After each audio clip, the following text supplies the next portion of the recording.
नमस्कार साथियों, स्वागत है आप सभी का आपके अपने YouTube चैनल यस के एक्सीलेंस ट्यूटोरियल में। तो साथियों, आज हम लोग प्रश्नावली 13 का क्वेश्चन नंबर 20 सॉल्व करेंगे। तो क्वेश्चन नंबर 20 है कि एक समकोण त्रिभुज जिसकी भुजाएं 3 सेंटीमीटर और 4 सेंटीमीटर है, कर्ण के अतिरिक्त, यहाँ कर्ण हमने यहाँ दिखाया है लेकिन कर्ण है, कर्ण के अतिरिक्त को उसके कर्ण के परितः घुमाया जाता है। इस प्रकार प्राप्त दो शंकु के द्विशंकु है, तो दो शंकु लिख दिए हैं, द्वि नहीं लिख पा रहा था। ठीक है, तो दो शंकु के आयतन और पृष्ठीय क्षेत्रफल और आयतन ज्ञात कीजिए। ठीक है, तो चलिए देख लेते हैं। यहाँ पे जो हम लोग लिख लेंगे, दिया है कि एक समकोण त्रिभुज ABC है, ठीक है, और जिसका कोण A 90 डिग्री है और AB भुजा 3 सेंटीमीटर और AC भुजा 4 सेंटीमीटर है। तो सबसे पहले हम लोग एक ABC एक त्रिभुज भी बना लेते हैं। ठीक है, तो ABC एक त्रिभुज बना लेते हैं, समकोण त्रिभुज। ठीक है, तो ये हो गया आपका जो है, हम ऐसे बना लेते हैं। ठीक है, ये जो है आपका जो है समकोण त्रिभुज हो गया। ठीक है, ये वाला भुजा जो ये वाला कोण जो है क्या है, समकोण है और इसका नाम A है। ठीक है, उसके बाद से जो है क्या है, तो अब इसमें इसको जो है हम लोग B कह देंगे और इसको क्या कह देंगे, C कह देंगे। ठीक है, अब ये कह रहा है क्वेश्चन में कि ये जो है मान लीजिए 90 डिग्री है, तो इसके सामने की जो ये भुजा है BC, ये जो है क्या होगा, कर्ण होगा। ठीक है, तो इस जो है त्रिभुज को, इस समकोण त्रिभुज को इस कर्ण के चारों तरफ घुमाया जा रहा है, यानी इस कर्ण के चारों तरफ रोटेट किया जा रहा है ऐसे। ठीक है, तो मान लीजिए अब इसको इधर रोटेट किया जाए तो ये जो है शेप कैसे आएगा, लगभग ऐसे आएगा, माने ऊपर से देखे तो। ठीक है, सामने से देखे तो ये जो है शेप ऐसे आएगा। और कह रहा है कि अब इसको जो है इससे मतलब इसमें जो है अब क्या, एक ही आधार पे दो जो है क्या बन जा रहा है, शंकु बन जा रहा है। एक ही आधार पे दो शंकु, एक शंकु ये एक और एक शंकु ये बन जा रहा है। ठीक है, तो कह रहा है इन दोनों शंकु के वक्रपृष्ठीय क्षेत्रफल और आयतन ज्ञात कीजिए। ठीक है, तो इसका वक्रपृष्ठीय क्षेत्रफल और आयतन कैसे ज्ञात करेंगे। अब इसमें देखिए, इसमें AC का वैल्यू कितना दिया हुआ है, तो AC दिया हुआ है 4 सेंटीमीटर किस त्रिभुज में, त्रिभुज ABC में। ठीक है, और ये दिया हुआ है 3 सेंटीमीटर, तो इसी को जो है इस कर्ण के चारों तरफ घुमाया गया तो ये भी 3 होगा और ये 4 होगा, और ये क्या हो जाएगा, तो A डैश हो जाएगा। ठीक है, ये तो जो है सेम ऐसे इसके लिए भी ले सकते हैं, केवल इसको ले लेंगे A डैश, क्योंकि यही सेम ऐसे इधर आया है। ठीक है, मैंने अब तो आप लोग समझ गए होंगे कि एक जो है समकोण त्रिभुज है और समकोण त्रिभुज को एक जो है कर्ण के जो है अगर चारों तरफ घुमाया जाए तो कैसे जो है शंकु बन रहा होगा, एक नीचे शंकु एक ऊपर शंकु बनेगा। ठीक है, तो अब इन दोनों शंकुओं का जो है क्या करना है, हम लोगों को आयतन ज्ञात करना है। और आयतन के लिए आप लोग जानते हैं कि मान लीजिए एक जो है शंकु का आयतन का सूत्र क्या होता है, तो शंकु के आयतन का सूत्र होता है, शंकु के आयतन बराबर क्या होता है, तो 1/3 पाई r² h होता है। और एक शंकु का पृष्ठीय क्षेत्रफल क्या होता है, तो पाई r/l होता है। तो इसमें जो है हम लोग को r जो है दिख नहीं रहा है और h भी नहीं दिख रहा है हम लोग को। ठीक है, कि इस जो है मान लीजिए कि एक शंकु तो ये वाला हिस्सा हो गया, और एक शंकु जो है ये वाला हिस्सा हो गया। तो इन दोनों शंकुओं का जो है हम लोग को क्या चाहिए, ऊंचाई चाहिए ना, यहाँ से यहाँ तक और फिर यहाँ से यहाँ तक। ठीक है, तो मान लीजिए हम लोग को BC का जो है ऊंचाई तो ज्ञात कर सकते हैं हम लोग। BC का ऊंचाई कैसे ज्ञात करेंगे, तो मान लीजिए कि समकोण त्रिभुज, इधर हम लोग BC का जो है BC का माप ज्ञात करना चाहते हैं। तो BC का माप हम लोग कैसे ज्ञात करेंगे, ये BC का माप ज्ञात करने के लिए हम लोग को पाइथागोरस का प्रमेय, क्योंकि ये दो भुजाएं ज्ञात है तो पाइथागोरस प्रमेय से हम लोग कर्ण नहीं निकाल सकते हैं। तो यहाँ लिखेंगे त्रिभुज ABC में, त्रिभुज ABC में जहाँ कोण A जो है क्या है 90 डिग्री है, तो पाइथागोरस प्रमेय से कर्ण का वर्ग क्या हो जाएगा, कर्ण का वर्ग बराबर क्या हो जाता है, लंब का वर्ग अधन आधार का वर्ग हो जाता है ना, लंब का वर्ग धन आधार का वर्ग। तो यहाँ देखिए कर्ण क्या होगा, BC होगा, तो BC का वर्ग बराबर क्या हो जाएगा, BC का वर्ग बराबर क्या हो जाएगा, लंब। तो इसमें लंब और आधार कोई डिफाइन नहीं है, किसी को भी लंब के जगह पे ले सकते हैं, तो 3 ले लेते हैं, और आधार के जगह पे जो है क्या ले लेते हैं, 4 ले लेते हैं, और इसका वर्ग कर लेते हैं और इसका वर्ग कर लेते हैं। ठीक है, तो यहाँ पे देखिए BC का वर्ग बराबर अब क्या आएगा, 3 3 के 9 और 4 चौका 16, तो 16 9 कितना हो जाएगा इधर 25। तो BC का वर्ग बराबर 25, और वर्ग को बराबर के इधर लाएंगे तो ये हो जाएगा रूट में, तो BC बराबर क्या हो जाएगा, अंडर रूट में 25, और अंडर रूट में 25 को जो है अगर गुणनखंड करते हैं तो इसको लिख सकते हैं 5 गुणे 5। अब 5 गुणे 5 जब अंडर रूट में होता है तो ये जो है जोड़ा में से एक अंक बाहर आ जाता है, यानी कि ये हो जाएगा 5। ठीक है, तो BC की वैल्यू हम लोग को निकल गया 5, BC का वैल्यू कितना आ गया 5। ठीक है, तो ये जो है अब देखिए यहाँ पे हम लोग को जो है अगर BC निकल गया तो यहाँ से हम लोग जो है ऊंचाई, अब यहाँ से देखिए इस बिंदु को, यहाँ पे भी तो एक बिंदु है, इन दोनों का जो चौराहा बन रहा है, तो यहाँ पे जो बिंदु है इसको O मान लेते हैं हम लोग, O बिंदु। ठीक है, तो अब हम लोग जो है क्या करेंगे कि OC मान लीजिए कि ये जो है AC A dash, AC A dash एक शंकु बनेगा, AB A डैश एक शंकु बनेगा। तो इस शंकु के लिए AC A डैश शंकु के लिए ये ऊंचाई हम लोग मान लेते हैं कि यह ऊंचाई H1 होगा, और यह ऊंचाई जो है क्या मान लेते हैं, H2 मान लेते हैं। तो अब हम लोग को H1 ऊंचाई ज्ञात करना होगा और H2 ऊंचाई ज्ञात करना होगा, और प्लस में हम लोग को जो है इस शंकु का त्रिज्या भी ज्ञात करना पड़ेगा, तभी ना इस सूत्र में रख पाएंगे। तो त्रिज्या भी ज्ञात करना पड़ेगा। तो त्रिज्या और जो है ऊंचाई को कैसे ज्ञात करेंगे, तो इसको भी हम लोग जो है पाइथागोरस प्रमेय से ही ज्ञात करेंगे। ठीक है, तो अब यहाँ पे आप लोग थोड़ा समझिए और ध्यान दीजिए। ठीक है ना भाई, बिना समझे जो है होगा नहीं, ये बहुत ही जो है जटिल सवाल हो रहा है। ठीक है ना, काफ़ी कुछ समझना है इसमें, और ज़्यादा जो है नहीं समझना है, मतलब कि समझदारी रहेगा तो जल्दी आ जाएगा। ठीक है, तो अब देखिए हम लोगों को मान लीजिए क्या निकालना है, H1 और H2 निकालना है। तो अब देखिए अगर हम लोग देखें तो यहाँ पे देखिए ये जो है क्या है, इस पे लंब है, ये कौन सा, ये आधार जो है क्या है, तो इस रेखा को जो एकदम सीधी सीधी काट रही है, तो ये 90 डिग्री का कोण बनाएगा। ठीक है, और इसमें भी जो है 90 डिग्री का, तो ये तो त्रिभुज सेम होंगे, और ये भी जो है क्या होगा, तो 90 डिग्री का कोण बनाएगा। ठीक है, तो इस त्रिभुज में देख लेते हैं और इस त्रिभुज में देख लेते हैं कि ये कितना होगा। तो ये जो है अब हम लोग को जो है क्या, देखिए ये 90 डिग्री का अगर कोण बनाता है त्रिभुज ACO में, अब यहाँ पे हम लोग देखेंगे त्रिभुज ACO में, त्रिभुज ACO में कोण, अब कोण O बराबर हो जाएगा 90 डिग्री, कोण O बराबर 90 डिग्री है। तो कोण O बराबर अगर 90 डिग्री है तो इसके सामने की भुजा AC जो है क्या होगा, कर्ण होगा। ठीक है, तो AC, अब पाइथागोरस प्रमेय से कर्ण का वर्ग यहाँ पे लिख दीजिएगा, पाइथागोरस प्रमेय से, पाइथागोरस प्रमेय से, पाइथागोरस प्रमेय क्या कहता है कि कर्ण का वर्ग, यानी कि कर्ण का वर्ग बराबर क्या होता है, तो लंब का वर्ग अधन आधार का वर्ग होता है ना।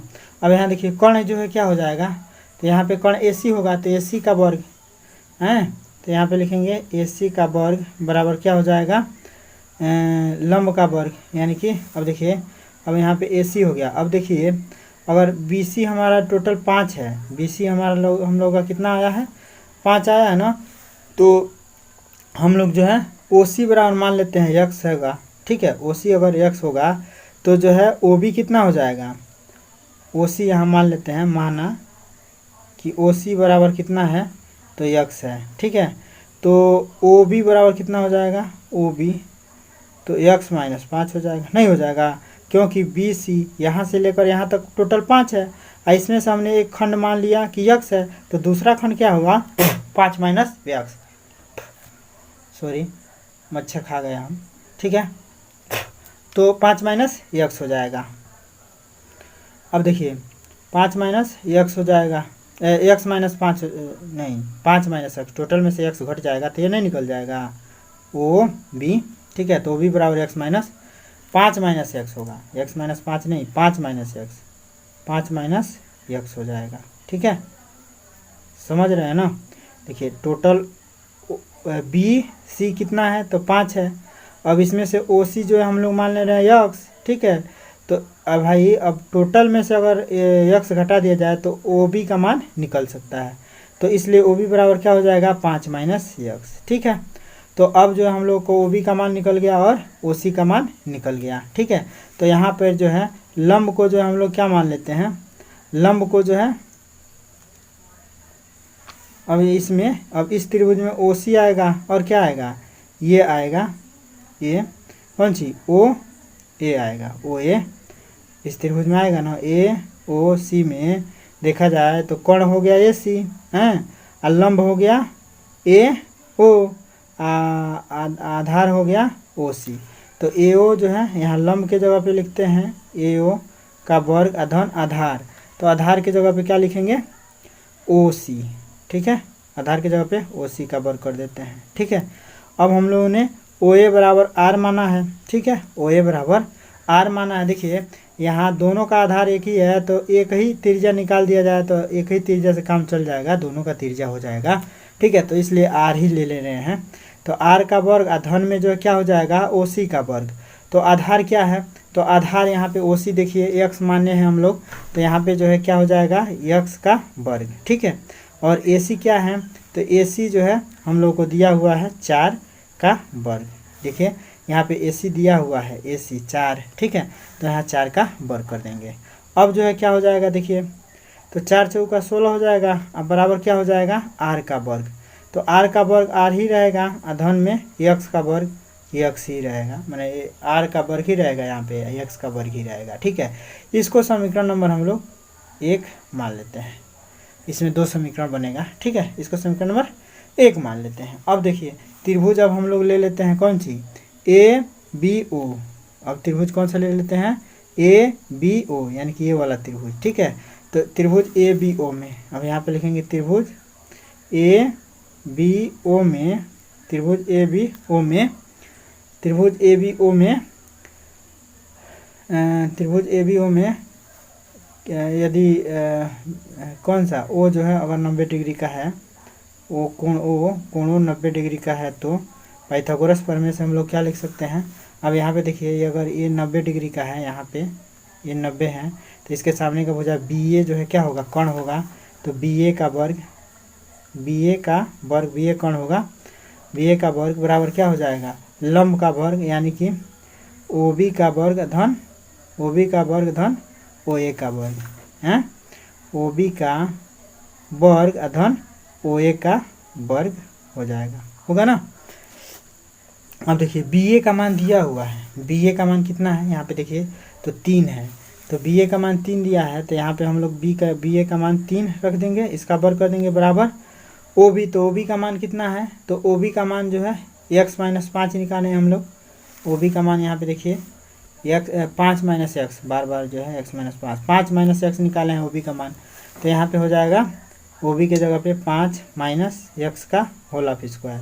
ठीक है, अब प्लस में जो है क्या हो जाएगा ओ ए, तो ओ ए कितना है आर, तो ओ ए कितना है आर, तो यहाँ पे लिख देंगे आर। ठीक है, अब इसको जो हम लोग क्या लिख सकते हैं, तो 3 तरीके 9। अब बराबर अब देखिए आर को थोड़ा इधर कर देते हैं। ठीक है, क्योंकि इस समीकरण में इधर आर है और इसका वर्ग तो रहेगा ही रहेगा। ठीक है, तो आर स्क्वायर को यहाँ पे कर देते हैं और इसको यहाँ ले जाते हैं, कोई फर्क पड़ेगा मान में, कोई फर्क, क्यों ये भी प्लस में, ये भी प्लस में है, तो प्लस में जो 5 माइनस एक्स का होल ऑफ स्क्वायर हो जाएगा। ठीक है, अब जो हम लोग क्या करते हैं इसको समीकरण नंबर 2 मान लेते हैं। ठीक है, अब समीकरण नंबर 2 हो गया। अब समीकरण नंबर 1 में से समीकरण नंबर 2 को घटा लेते हैं। ठीक है, ताकि ये आर गायब हो जाए। ठीक है, तो अब यहाँ पे लिखेंगे समीकरण 1 में से समीकरण 2 घटाने पर, तो घटाएंगे तो क्या हो जाएगा। अब देखिए समीकरण 1 को लिख देते हैं हम लोग 16 बराबर क्या है आर का स्क्वायर और प्लस में एक्स का स्क्वायर है ना, और समीकरण नंबर 2 क्या है, तो 9 बराबर है आर का स्क्वायर प्लस में 5 माइनस एक्स का होल ऑफ स्क्वायर है ना। तो अब देखिए अब घटाएंगे तो सबका चिन्ह बदल देते हैं, तो चिन्ह इसका ही बदल जाएगा, इसका ही बदल जाएगा। तो ये ख़त्म हो जाएगा और ये प्लस में माइनस में तो ये भी ख़त्म हो जाएगा। अब बचेगा क्या, इधर हो गया, इधर सॉरी यार ये ख़त्म कैसे होगा, सॉरी माफ़ करना भाई। 16 में से 9 घट जाएगा तो हो जाएगा 7। ठीक है, 16 में से 9 घटेगा ना, तो 16 में से 9 घट जाएगा तो हो जाएगा 7। अब बराबर क्या हो जाएगा, अब देखिए ये प्लस में ये 0 हो जाएगा और ये क्या हो जाएगा एक्स का स्क्वायर। भाई ये प्लस में एक्स का स्क्वायर है तो लिखेंगे, अब माइनस ये वाला लिखेंगे, माइनस में 5, माइनस में 5 माइनस तो यहाँ पे ये वाला रहेगा ही रहेगा हैं। अब 5 माइनस में एक्स लिख देंगे, इसका होल ऑफ स्क्वायर कर देंगे। ठीक है, तो अब यहाँ पे क्या हो जाएगा 7 बराबर क्या हो जाएगा एक्स का वर्ग माइनस में, अब देखिए इसका जो है क्या कर देंगे, इसका विस्तार कर देंगे। तो यहाँ इसके लिए फिलहाल में एक कोष्टक लगा देते हैं और 5 माइनस एक्स का जब वर्ग करेंगे तो ये हो जाएगा 5 का वर्ग, यानी कि 5 का वर्ग होगा।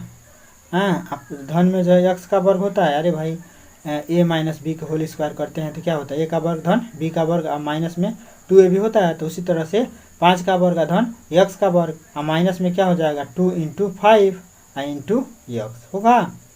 इसका ब्रैकेट में ब्रैकेट लगा देंगे। अब 7 बराबर क्या हो जाएगा एक्स का स्क्वायर माइनस में, अब देखिए माइनस में, अब फिलहाल में अभी एक स्टेप और बढ़ाते हैं मैंने, तो इसको 5 × 25 लिख सकते हैं, अब प्लस में एक्स लिख सकते हैं, अब माइनस में 5 × 10 एक्स लिख सकते हैं। एक स्टेप और मैंने यह जो मंझला कोष्टक लगा देंगे। ठीक है, अब उसके बाद से जो है एक्स बराबर क्या हम लोग लिख सकते हैं, यहाँ पे देखिए एक्स बराबर लिख सकते हैं क्या एक्स का स्क्वायर माइनस में क्या हो जाएगा, अब देखिए ये वाला ब्रैकेट हटा रहे हैं मंझला, तो ये वाला ब्रैकेट हटाएंगे, आगे माइनस है तो सबका जो है चिन्ह बदल जाएगा इसके अंदर वाला, यानी कि माइनस है यहाँ प्लस है तो ये माइनस में लिखेंगे 25। ठीक है, यहाँ देखिए यहाँ माइनस है यहाँ प्लस है, ब्रैकेट हटा रहे हैं तो ये जो चिन्ह बदलेगा तो माइनस में हो जाएगा एक्स, और यहाँ देखिए यहाँ माइनस है यहाँ माइनस है, माइनस में से गुणा होगा तो क्या होगा, तो प्लस में ये हो जाएगा 10 एक्स। ठीक है, अब ब्रैकेट हट गया। अब इसको सॉल्व कर लेंगे, तो सॉल्व करेंगे, अब देखिए यहाँ पे हमने गड़बड़ किया है, एक्स का भी तो स्क्वायर होगा भाई, ए का स्क्वायर अधन बी का स्क्वायर, यानी कि ए के जगह पे है और बी के जगह पे ए है, तो ए का स्क्वायर यानी कि 5 का वर्ग अधन एक्स का वर्ग करेंगे ना, तो यहाँ पे देखिए एक्स का वर्ग, अब यहाँ पे देखिए ये एक्स का वर्ग होगा होगा ना, तो यहाँ पे देखिए एक्स का वर्ग यहाँ पे प्लस में है, एक्स का वर्ग यहाँ पे माइनस में है। ठीक है, तो एक्स का वर्ग प्लस में है यहाँ माइनस में है तो ख़त्म हो जाएगा, तो क्या बचेगा 7 बराबर हो जाएगा माइनस में 25 प्लस में जो है क्या है 10 एक्स। तो अब देखिए 25 माइनस में है, बराबर के इधर आएगा तो प्लस में हो जाएगा 25, धन में जो है 7 है ये है, तो 7 बराबर क्या हो जाएगा 10 एक्स। तो 25 और 7 कितना हो जाएगा, 7 × 5 = 12, 32 बराबर 10 एक्स। तो एक्स बराबर कितना हो जाएगा 10 इधर आ जाएगा तो 32/10 हो जाएगा। ठीक है, तो 32/10 हो गया। अब 2 से काट देंगे, 2 16 हम 32 और 2 5 10, तो एक्स बराबर कितना आ जाएगा 16/5 नहीं हो जाएगा भाई, यहाँ लिखेंगे एक्स बराबर 16/5 या इधर से लिख देंगे एक्स बराबर 16/5। ठीक है, तो एक्स का मान 16/5 हो गया। ठीक है, तो यहाँ पे देखिए अब एक्स का मान हम लोग को निकल गया 16/5, यानी कि क्या निकला, यानी कि हम लोग को एक्स का मान निकला, इसका मतलब ओसी का मान निकल गया 16/5। ठीक है, तो ओ बी का मान कितना हो जाएगा, तो 5 माइनस एक्स है, तो ओ बी का मान निकाल लेते हैं, तो ओ बी बराबर हो जाएगा ओ बी बराबर 5 माइनस में 16/5, तो 5 × 5 = 25 हैं, 5 × 5 = 25 माइनस में 16/5 हो जाएगा हैं, तो 25 में से 16 घट जाएगा तो कितना होगा 16 × 9 = 25, यानी कि 9/5 होगा ना, 9/5, यानी कि ओ बी का मान निकल जाएगा 9/5, तो ओ बी बराबर हो जाएगा 9/5। ठीक है, तो ओ बी का मान हो गया 9/5, यानी कि यहाँ पे ओ बी बराबर हम लोगों ने क्या माना है, ओ सी बराबर हम लोगों ने एच माना है, तो एच बराबर हम लोग H1 बराबर हो गया 16/5, यहाँ जो है हम लोग ओ बी को क्या माने हैं H2 माने हैं, तो ओ बी बराबर है H2, H2 का मान क्या हो जाएगा, H2 का मान हो जाएगा 9/5। ठीक है, अब जो है हम लोग को R का मान अभी ज्ञात करना है। ठीक है, इतना तो H1 और H2 ज्ञात किए हम लोग, अब जो है क्या करेंगे R का मान ज्ञात करेंगे। तो भाई X का मान निकला हुआ है, तो हम लोग पहले समीकरण में अगर मान रख दें x का तो r का मान निकल जाएगा। तो यहाँ पे लिख देते हैं हम लोग, इधर से ही ज्ञात कर लेते हैं। तो यहाँ पे लिख देंगे समीकरण नंबर 1 में, समीकरण 1 में x बराबर कितना रखने पर, x का मान कितना आया है तो 16/5 रखने पर तो x का मान 16/5 रख देते हैं समीकरण 1 में। तो समीकरण 1 है क्या चीज़, समीकरण नंबर 1 यही है ना हम लोगों का, 16 बराबर r² धन x का स्क्वायर। तो यहाँ पे समीकरण नंबर 1 लिख देते हैं 16 बराबर r का स्क्वायर धन में x का स्क्वायर। तो 16 बराबर r का स्क्वायर है, तो r का स्क्वायर रहेगा प्लस में x का स्क्वायर का मतलब 16/5 का वर्ग कर देंगे हैं। तो ये जो है 16 बराबर क्या हो जाएगा r का स्क्वायर प्लस में 16 का 16 में गुणा करेंगे तो कितना होगा, ठीक है। तो 16 में होता है 256 और 5 कितना होता है 25, ठीक है। तो इसका वर्ग कर दिया मैंने, 16 का भी वर्ग होगा 5 का भी वर्ग होगा, तो 16 का वर्ग हुआ तो 256 और 5 का वर्ग हुआ तो 25, ठीक है। तो अब जो है देखिए, अब ये जो है प्लस में है, बराबर के इधर आएगा तो माइनस में हो जाएगा। तो 16 तो अपने जगह पे है तो यही रहेगा, और ये माइनस में हो जाएगा कितना 256 और बट्टे में 25, ठीक है।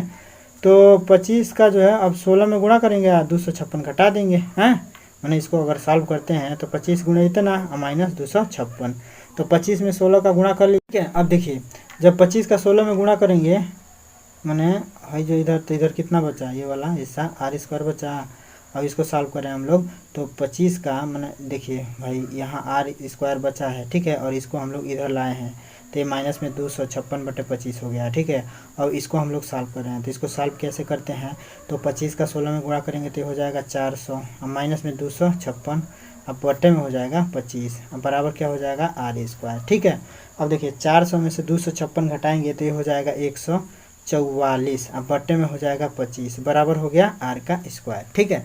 अब देखिए जब r² इधर आएगा तो ये दोनों संख्याएं क्या हो जाएंगी, रूट में हो जाएंगी, यानी कि अंडर रूट में हो जाएगा 144 और बट्टे में हो जाएगा 25 बराबर r, ठीक है। तो r बराबर हो गया इतना। अब देखिए 144 कितने का वर्ग है 12 का, अब 25 कितने का वर्ग है 5 का, तो 144 यानी कि 144 को हम लोग 12 गुणा 12 लिखेंगे, आप 5 को जो है 25 को क्या लिखेंगे 5 गुणा 5, तो इसका इसमें जो है 12 का जोड़ा लग रहा है, इसमें 5 का जोड़ा लग रहा है, तो 12/5 डायरेक्ट हम लिख दे रहे हैं।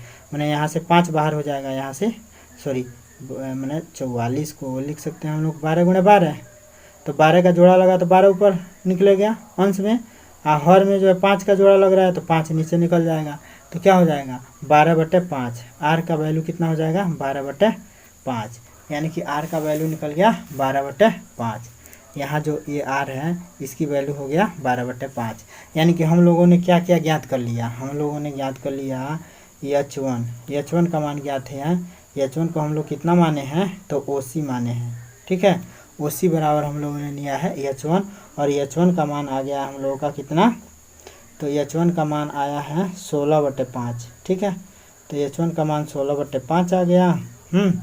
और h2 को हम लोगों ने क्या लिया है OB लिया है, ठीक है, और OB h2 हो गया, और h2 का मान कितना आया है तो 9/5 आया है, ठीक है, तो 9/5, ठीक है। और r शंकु का जो r है रेडियस है उसका मान कितना आया है, तो शंकु का रेडियस जो है उसका मान आ गया हम लोग का 12/5, ठीक है। ये रेडियस निकला है 12/5, तो रेडियस हो गया हम लोग का 12/5, ठीक है। और इतना डाटा से हम लोग अब जो है आयतन और पृष्ठीय क्षेत्रफल वगैरह सब कुछ निकाल लेंगे, ठीक है। तो अब हम लोग निकालेंगे शंकु का आयतन, ठीक है। तो अब शंकु का आयतन भाई कुल शंकु का आयतन का मतलब दोनों शंकु का आयतन जोड़ेंगे, तो शंकु 1 का आयतन और शंकु 2 का आयतन, ठीक है। तो यहाँ पे लिखेंगे शंकु का आयतन बराबर क्या होता है सूत्र में, तो यहाँ पर लिखेंगे शंकु का आयतन बराबर शंकु का आयतन बराबर होता है 1/3 पाई r², होता है ना। अब देखिए इसमें 2 शंकु हैं तो दोनों शंकु का आयतन ज्ञात करना है, तो हम लिखेंगे कुल आयतन बराबर आयतन 1 और धन में आयतन 2। अब देखिए आयतन 1 का मतलब आयतन 1 का मतलब पहला शंकु ये ले लीजिए, अगर इसको H1 हम लोग माने हैं तो इसका मतलब पहला शंकु ये हो गया और दूसरा शंकु ये हो गया। ठीक है, तो इसमें अब हम लोग जो है V1 निकालेंगे। तो V1 का मतलब माने पहले शंकु का आयतन, पहले शंकु का मतलब शंकु नंबर 1 और शंकु नंबर 2 शंकु बन रहा है ना, कि ऊपर वाला एक नीचे वाला है। तो इसको किसी को 1 मान सकते हैं, 2 मान सकते हैं, तो हमने जो है इसको 1 माना है। ठीक है, तो यहाँ पे लिख सकते हैं हम लोग V1। भाई ये वाला जो शंकु होगा, कौन सा शंकु, AC A' एक शंकु होगा, ये हो गया आपका V1। AC A' शंकु है, ये हो गया आपका V1। और AB और A' ये जो है V2 हो गया।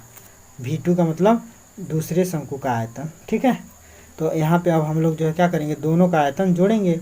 तो V1 का आयतन अगर हम लोग निकालें तो 1/3 अब पाई R तो वही होगा जो V2 का होगा, वही जो है दूसरे शंकु का भी होगा।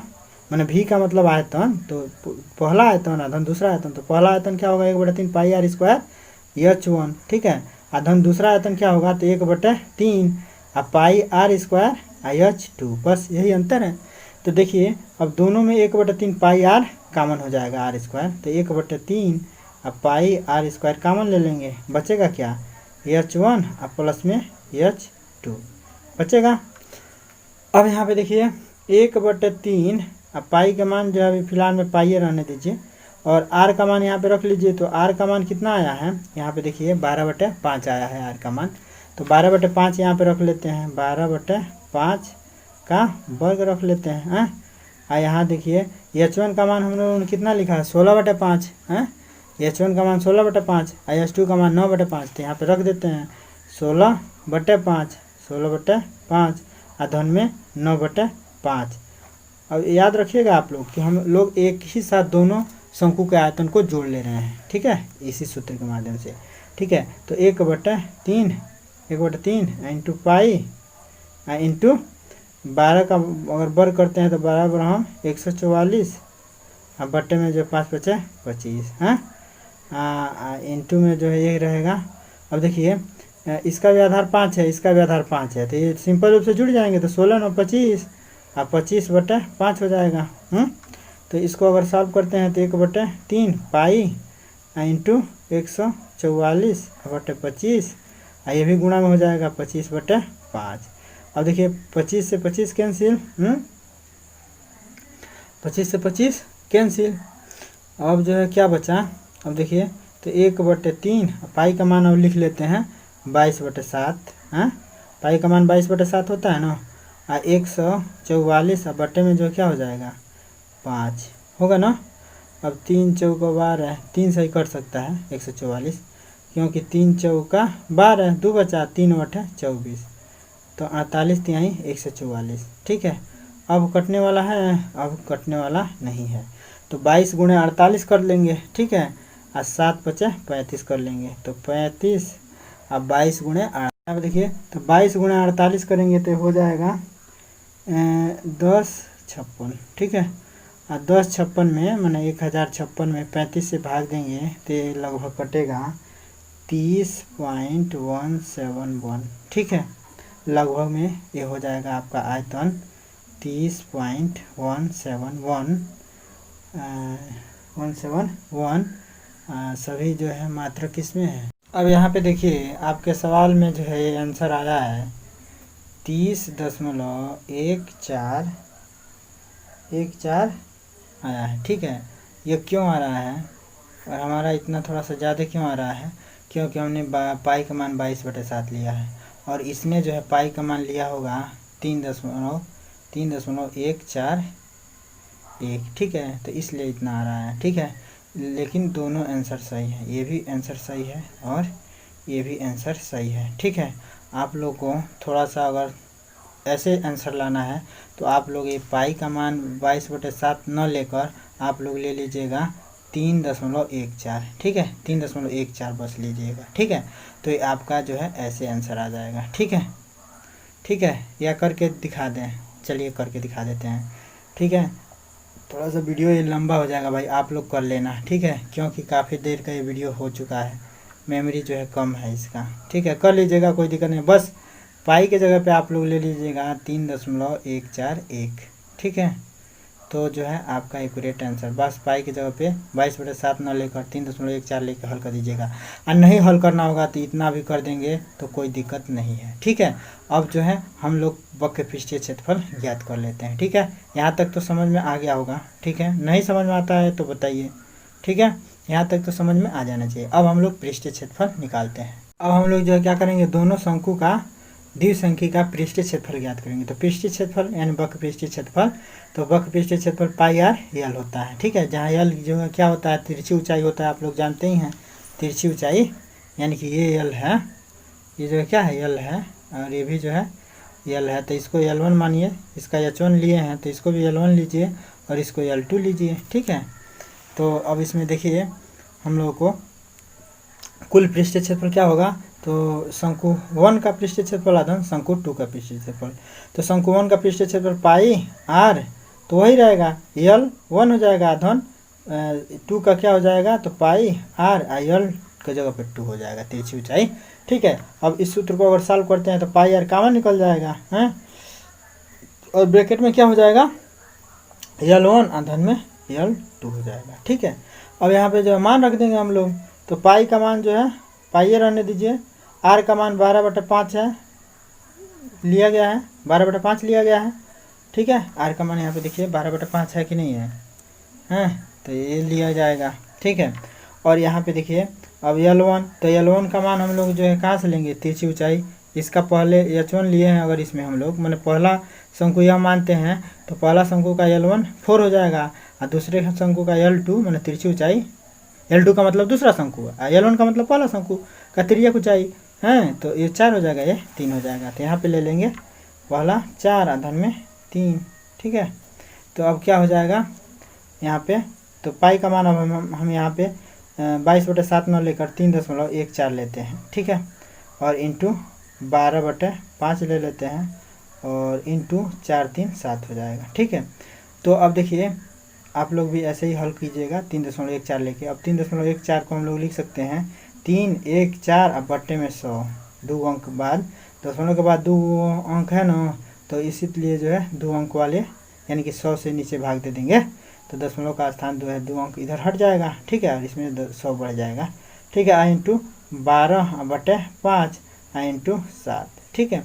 अब देखिए कुछ कटने वाला है तो काट लीजिए, नहीं तो क्या कर लीजिए, सबका ऊपर का ऊपर गुणा कर लीजिए, नीचे का नीचे गुणा कर लीजिए। तो ऊपर का ऊपर तो 314 गुणे 12 गुणे 7 हो जाएगा, और नीचे का नीचे गुणा करेंगे तो 5 गुणे 100 यानी कि 500 हो जाएगा, ठीक है। अब जो है क्या करेंगे, इसका सब में गुणा करके 500 से भाग दे देंगे, ठीक है। अब देखिए 314 गुणे 12 गुणे 7 करेंगे तो इसका आ जाएगा 26,376, ठीक है, इसका वैल्यू आ जाएगा। अब बट्टे में क्या है 500 है, अब भाग दे देंगे 500 से इसमें, तो कितना आ जाएगा आपका, भागे कर दें हम लोग 500, तो ये आ जाएगा 52.752, ठीक है। तो ये जो है आपका एक आंसर ये हो जाएगा, ठीक है। तो एक आंसर हो गया किसका, माने पृष्ठीय क्षेत्रफल, एक आंसर ये हो जाएगा, और एक आंसर आपका जो है ये हो जाएगा। इसमें दोनों आंसर आपका सही है, ठीक है ना। बस आप लोग जो है जैसे हम लोग पाई का मान 3.14 लेके हल किए हैं ना, ऐसे यहाँ पे कर देंगे आप लोग, तो जो है क्या हो जाएगा, इसका मान निकल जाएगा। एक बार चलिए यहाँ कर ही देते हैं भाई, नहीं तो आप लोग कहेंगे कि सर जी जो है बताए नहीं। यहाँ पे 1/3 है, और यहीं से हम इसको उठा के कर देना है 3.14 ले लेना है, ठीक है। 3.14 पाई का मान ले लेना है, अब गुणे क्या हो जाएगा 100। अब देखिए जो काट दिए हैं, अब जो है बचा क्या है, अब हम लोग यहीं से ले रहे हैं, ठीक है। तो भाई 25 से 25 कट गया, और ये बचेगा 144, 144, और नीचे क्या बच जाएगा, तो 3 नीचे है ये है, अब देखिए 3 नीचे है ये है, 44 है ये है, और नीचे बचेगा खाली 5, तो 3 गुणे 5 बच गया, अब बट्टे में और ही बच जाएगा, अब 1/3 गुणे 5 समझ लीजिए, ठीक है। तो यानी कि ये हो जाएगा कितना, अब देखिए इसको हम लोग लिख सकते हैं 1/3, तो रहने दीजिए, इसको मैंने बट्टे में 5 है तो 1/5 भी इसको लिख सकते हैं, ठीक है। और इसको क्या लिख सकते हैं, इसको तो इसको लिख सकते हैं हम लोग 3.14 को 3 1 4 अब बट्टे में 100 भी लिख सकते हैं, लिख सकते हैं, इंटू जो है क्या लिख देंगे 144 लिख देंगे ना। तो अब देखिए क्या हो जाएगा, 314 गुणे 144, 314 गुणे 144 अब बटे 5 है 15, अब 1500 है 1500, 15 मैंने 15 का 100 में गुणा करेंगे तो 1500 हो जाएगा। तो अब जो है क्या करेंगे, इसका इसमें गुणा करके 1500 से भाग देंगे। ठीक है, तो अब 314 का 144 में गुणा करके अब 1500 से भाग देंगे। तो 314 का 144 में गुणा करेंगे तो ये हो जाएगा 45,216। ठीक है, 45,216। ठीक है, 45,216 हैं। अब आ गया 1500, तो जब 1500 से अब इसमें भाग देंगे तो हो जाएगा 30.144, 30.144 जो यहाँ पे लिखे हैं 30.144 साफ साफ। ठीक है, तो देखिए आपका उस पुराने उत्तरमाला में भी 30.14 आया है और यहाँ भी 30.14 आ गया। ठीक है, और अगर पाई का मान 22/7 लेते हैं तो आपका आंसर आ जाएगा 30.171। ठीक है, तो दोनों आंसर सही थे। ठीक है, तो आप लोगों को जो इच्छा हो उस तरह से जो है आप लोग यहाँ पे सॉल्व कर सकते हैं। ठीक है, तो भाई अब तो आशा करते हैं कि यह सवाल आप लोगों को पूरा तरीका से समझ में आ गया होगा। सवाल समझ में आता है तो आप लोग चैनल को ज़रूर सब्सक्राइब कर लीजिएगा, क्योंकि मनोहरे का कोई भी मैथ कोई भी प्रॉब्लम हो मनोहरे का तो हमें ज़रूर बताइए, उसका सॉल्यूशन अवश्य से देंगे। ठीक है, इसमें कोई प्रॉब्लम नहीं है और समझाएंगे। एक बार नहीं समझ में आएगा, दो बार नहीं 3 बार। ठीक है, जब तक समझ में नहीं आएगा तब तक समझाते रहेंगे। ठीक है, तो आशा करते हैं कि सवाल समझ में आ गया होगा और आपको यह वीडियो भी अच्छा लगा होगा। तो प्लीज़ कमेंट जरूर कीजिएगा कि यह वीडियो कैसा लगा। ठीक है, क्योंकि काफ़ी लंबा वीडियो हो गया। तो फिर मिलते हैं अगले वीडियो के साथ, तब तक के लिए जय हिंद।